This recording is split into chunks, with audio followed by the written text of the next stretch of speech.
పరమాణు హృదయాంతరాడ స్థితానంత బ్రహ్మాండ రూపాయ నమః అయ్యప్ప దేవాయ నమః అభయ స్వరూపాయ నమః.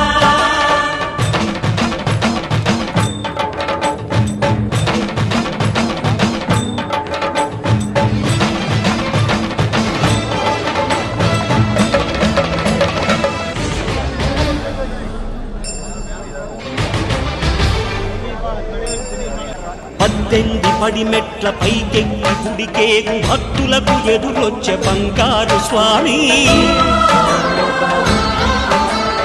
ఇరుముడులు స్పృశించి శుభమును దీవించి జన బృందముల చేరే జగమేలు స్వామి తన భక్తులనరిల్చు తప్పులకు తడబడి ఒక పక్క ఒరిగెన ఓంకార